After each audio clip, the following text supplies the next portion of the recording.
Component వాడతాం. ఇక్కడ 1 to 1 like ఎన్ని రికార్డ్స్ ఇన్పుట్లో ఉంటే అన్ని రికార్డ్స్ అవుట్పుట్లోకి రావాలి అనుకోండి. అప్పుడు మనం బేసిక్గా ఏ కాంపోనెంట్ చేస్తామంటే రీఫార్మాట్ చేస్తాం. అండ్ రీఫార్మాట్లో ఇప్పుడు నేను ఫర్ సపోజ్ నా డేటాని కనుక మనకి ఇచ్చిన, అంటే డేటా మీన్స్ ఇన్పుట్, ఆ ఇన్పుట్ని మనం ఇలా కన్వర్ట్ చేసుకోగలిగాం అనుకోండి.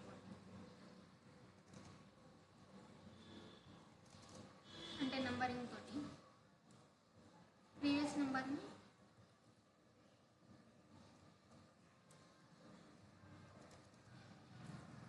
డేటాని కనుక ఇలా కన్వర్ట్ చేసుకోగలిగితే మనం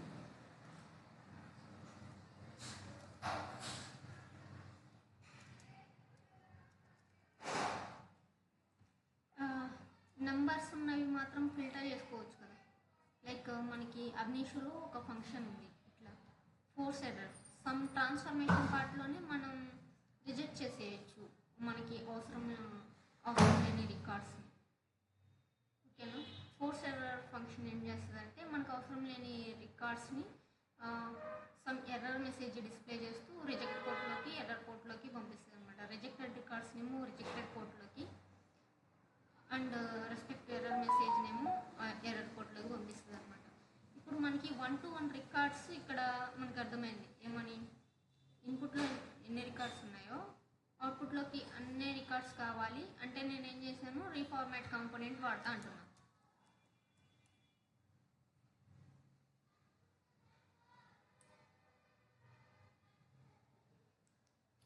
రీఫార్మాట్ వాడుతున్నాను.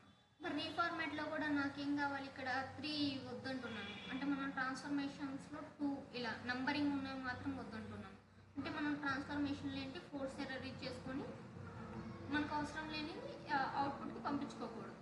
సో నాకు ఇక్కడ మనం ఇచ్చేయాల్సిన కాంపోనెంట్ ఇక్కడ రీఫార్మాట్.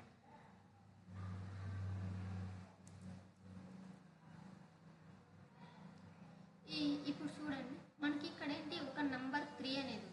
3 అనేది కిందకు కూడా క్యారీ అవ్వాలి. ఏంటి, ఈ 3 అనేది ఒక వేరియబుల్లో మనం స్టోర్ చేసుకొని కిందకి ఈ నెంబర్ ఇక్కడ ఐడెంటిఫై అయ్యే వరకు మనం ఏం చేయాలి, క్యారీ ఫార్వర్డ్ చేయాలి. ఈ నెంబర్ ఐడెంటిఫై చేసిన తర్వాత ఆ వాల్యూని మళ్ళీ నెక్స్ట్ కిందకి ఇలా కిందకి ఇలా మూవ్ చేసుకుంటూ రావాలి. అంటే ఇక్కడ మనకి క్యారీ ఫార్వర్డింగ్ అవ్వాలంటే మనకి అబ్నిషోలో ఏం చేయొచ్చు, గ్లోబల్ వేరియబుల్స్ అనే కాన్సెప్ట్ ఉంది. గ్లోబల్ వేరియబుల్ ఏం చేస్తుందంటే అది మన ఏదైతే వాల్యూ గ్లోబల్ వేరియబుల్ హోల్డ్ చేసుకుంటుందో ఆ వాల్యూని రిమైనింగ్ రికార్డ్స్కి క్యారీ చేస్తుంది అనమాట. ఇప్పుడు చూడండి, రీఫార్మాట్ ఎలా ఉంటుంది, నార్మల్గా మనం రాసేటప్పుడు టెక్స్ట్ మోడ్లో out dot reformatting begin and end ఉంటుంది కదా. ఇప్పుడు నాకు నేనేమంటున్నా, ఒక గ్లోబల్ వేరియబుల్ క్యారీ ఫార్వర్డింగ్ కావాలంటే ఏం తీసుకోవాలి, ఒక గ్లోబల్ వేరియబుల్ తీసుకుంటున్నాను. లైక్ ఈ టైప్ ఏంటి, మనకి అన్ని ఆల్ఫా నెంబర్స్ ఉన్నాయి కాబట్టి నేను స్ట్రింగ్ టైప్ లాగా తీసుకుంటున్నాను. వేరియబుల్స్ మనం డిక్లేర్ చేయాలంటే లెట్ తోటి స్టార్ట్ చేయాలి.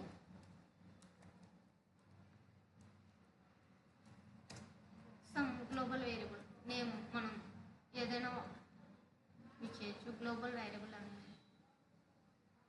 ఇలా తీసుకుంటున్నాను. దీనికి ఏమి ఎగ్జైన్ చేయడం ఫస్ట్ ఏంటి, ఇక్కడ నాకు గ్లోబల్ వేరియబుల్లో వాల్యూ జీవార్ అని ఉంది, దానిలో వాల్యూ ఏమీ లేదు నాకు. కానీ ఇక్కడ వాల్యూ ఏం కావాలి, ఫస్ట్ టైం రిపీట్ అయినప్పుడు ఫస్ట్ రికార్డ్ వచ్చినప్పుడు ఏం కావాలి, 3కి 3 అనే అవుట్పుట్ రావాలి. అంటే మనం ఏం చేయొచ్చు, ఇక్కడ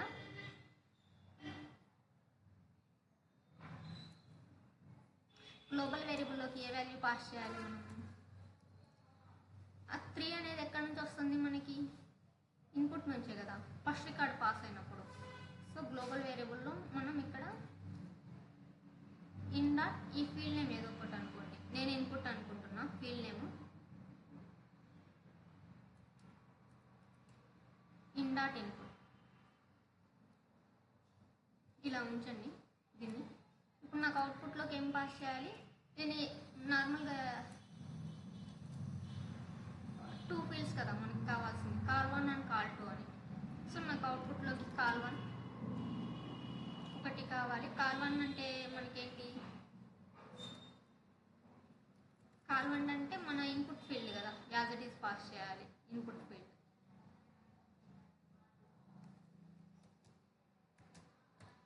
in dot input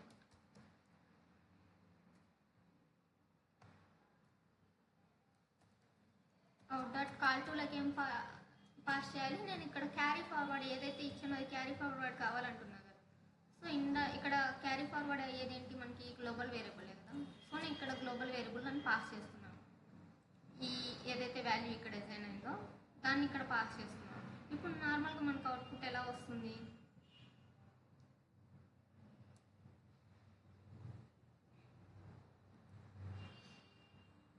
as it is చూడండి, చెక్ చేయండి.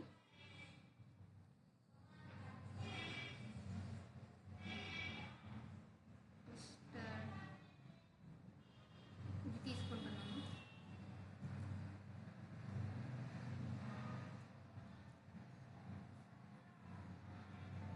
ఇప్పుడు చూడండి, నార్మల్గా ఫస్ట్ రికార్డ్ అనేది మన ట్రాన్స్ఫర్మేషన్ రీఫార్మాట్లోకి వచ్చింది. పైప్లైన్ ప్యారలిజం కదా రీఫార్మాట్ అంటే. సో ఫస్ట్ రికార్డ్ వచ్చినప్పుడు ఏం జరుగుతుంది, ఇక్కడ గ్లోబల్ వేరియబుల్లో ఏమీ లేదు కదా. సో ఇంకా నెక్స్ట్ ఏమవుతుంది, గ్లోబల్ వేరియబుల్కి మనం ఏం చేస్తున్నాం, ఇన్పుట్ ఏం చేస్తున్నాం. ఇన్పుట్ అంటే ఏంటి, ఫస్ట్ రికార్డ్లో ఉన్న వాల్యూ ఇన్ డాట్ ఇన్పుట్ అంటే 3. అంటే గ్లోబల్ వేరియబుల్ ఏం స్టోర్ చేసుకుంటుంది, ఇక్కడ 3 అనే వాల్యూని స్టోర్ చేసుకుంటుంది కదా. సో నాకు ఇక్కడ నేను అవుట్పుట్లోకి ఏమేమి మెసేజ్ చేస్తున్నా, ఇన్ డాట్ ఇన్పుట్ అంటున్నాను. ఇన్ డాట్ ఇన్పుట్ అంటే మనకి ఫస్ట్ రికార్డ్ కదా, ఫస్ట్ టైం. సో 3 గ్లోబల్ వేరియబుల్లో ఏ వాల్యూ ఉంది, 3. సో ఇక్కడ 3 వస్తుంది అనమాట. ఇప్పుడు గ్లోబల్ వేరియబుల్లో ఆటోమేటిక్ ఇక్కడ డిజైన్ అయింది, ఇక్కడ గ్లోబల్ వేరియబుల్ ఏంటి క్యారీ ఫార్వర్డ్ చేస్తుంది కదా. ఇప్పుడు నెక్స్ట్ రికార్డ్కి ఇక్కడ 3 అయింది వాల్యూ గ్లోబల్ వేరియబుల్లో. ఇప్పుడు మళ్ళీ ఏమంటున్నా, గ్లోబల్ వేరియబుల్లో నెక్స్ట్ రికార్డ్ అనమాట. నెక్స్ట్ రికార్డ్ ఏంటి, ఇక్కడ ఏ.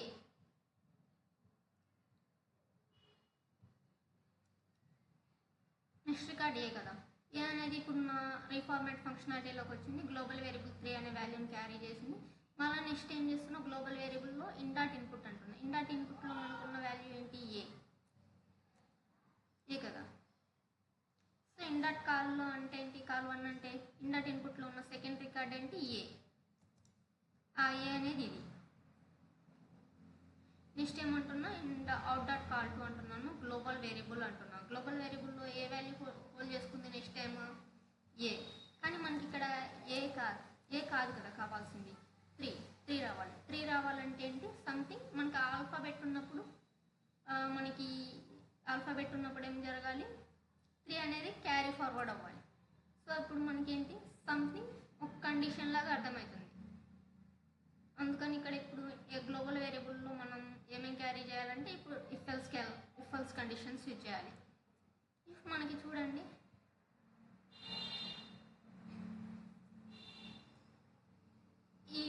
ఇది నంబర్ కదా, నంబర్ వచ్చినప్పుడు మాత్రమే ఆ గ్లోబల్ వేరియబుల్లో ఆ నంబర్ వాల్యూ స్టోర్ కావాలి. నెంబర్ రానప్పుడు స్టోర్ అవ్వకుండా ఆ ప్రీవియస్గా ఏదైతే ఉందో అది వాల్యూ క్యారీ ఫార్వర్డ్ చేయాలన్నమాట.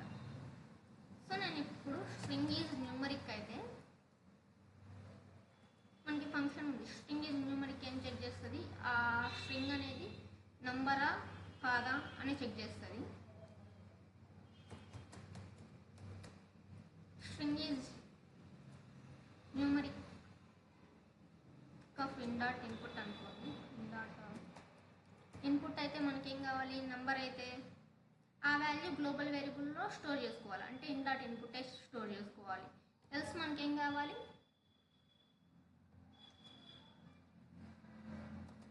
ఎల్స్ ఈ ఇన్పుట్ అనేది గ్లోబల్ వేరియబుల్లో స్టోర్ అవుతుంది అనుకోండి, ఆ వాల్యూ ఇక్కడ కూడా స్టోర్ అవుతుంది కదా. ఎల్స్ పార్ట్లో మనకేం కావాలి, ప్రీవియస్గా ఉన్న గ్లోబల్ వేరియబుల్ వాల్యూ రావాలి.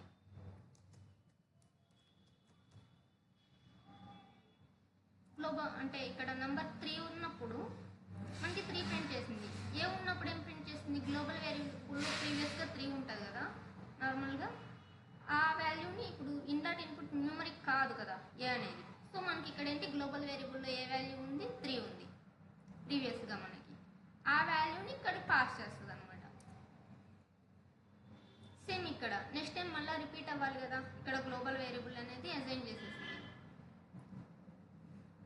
నెక్స్ట్ టైం మళ్ళీ రిపీట్ అవ్వాలి కదా, ఇది నంబరు ఇక్కడ ఏ వాల్యూ ఉంది 3నే కదా గ్లోబల్ ఇన్ డాట్ ఇన్పుట్ అంటే జీ వాల్యూనే కదా స్టోర్ చేసుకుంటుంది నెక్స్ట్ రికార్డ్. ఇప్పుడు థర్డ్ రికార్డ్ ఏంటి మనకి,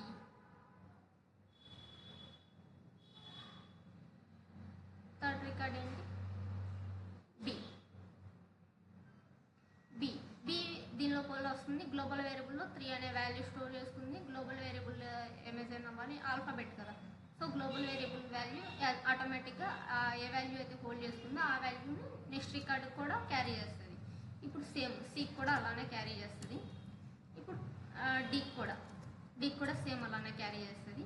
ఇప్పుడు 2 చూడండి, 2 న్యూమరిక్ అంటే ఇక్కడ 2 వాల్యూకి ఏం రావాలి మనకి ఇన్ డాట్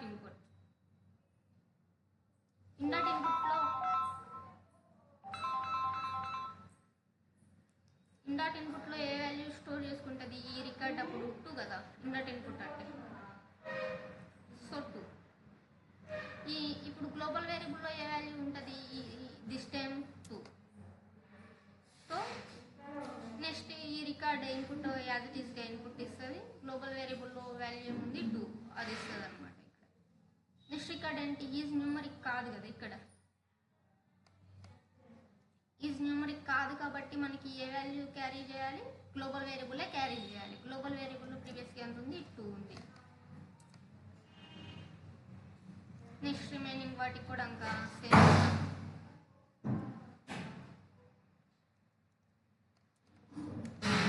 ఇలా వచ్చి మనకి ఇన్పుట్. కానీ నేనేంటి ఇప్పుడు ఇక్కడ ఏమంటున్నా ట్రాన్స్ఫర్మేషన్ పార్ట్లో కదా ఫోర్స్ ఎర్రర్ ఫంక్షన్ గురించి చెప్పాను.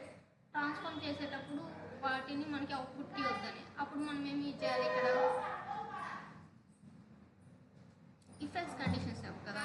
ఇక్కడ కూడా ఇఫ్ మన ఫస్ట్ ఫీల్డ్ నెంబర్ అయితేనే కదా నాకు వద్దంటుంది, అవుట్పుట్కి పంపించకూడదు అంటుంది. సో ఇన్ డాట్ కాల్వన్ ఫస్ట్ ఫీల్డ్ కాదు మన డేటాలో నంబరింగ్ ఉంటేనే కదా. If in dot input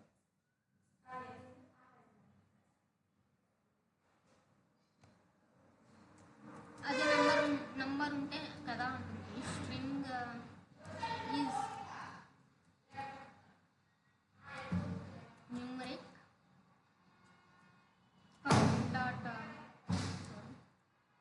dot input అయితే మనకి ఏం కావాలి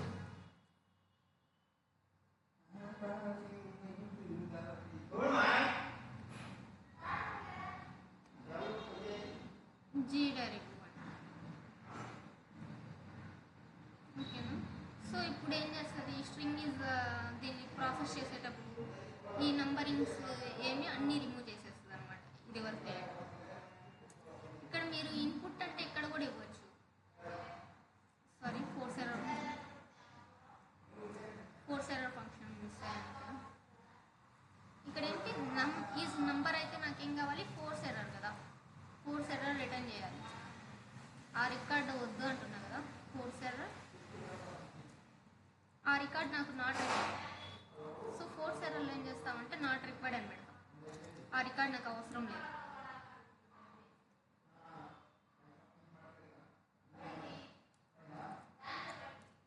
నాట్ రిక్వైర్డ్.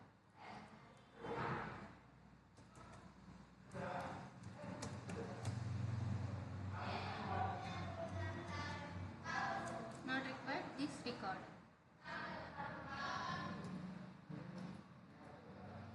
ఎల్స్ నాకేం కావాలి గ్లోబల్ వేరియబుల్ వాల్యూ కదా సెకండ్ ఫీల్డ్. సో అప్పుడు మనకేం చేస్తుంది ఈ నెంబరింగ్ ఫీల్డ్స్ అన్నీ రిమూవ్ అవుతాయి. మనం ట్రాన్స్ఫార్మ్ పైప్లైన్ ప్యారలైజ్నే ఫాలో అవుతుంది. లైక్ రికార్డ్ బై రికార్డ్ కదా చెక్ చేసుకోవాల్సింది. నేను ఇలా చెప్పేసి ఫైనల్గా మన అవుట్పుట్ ఇలా వస్తుంది. I think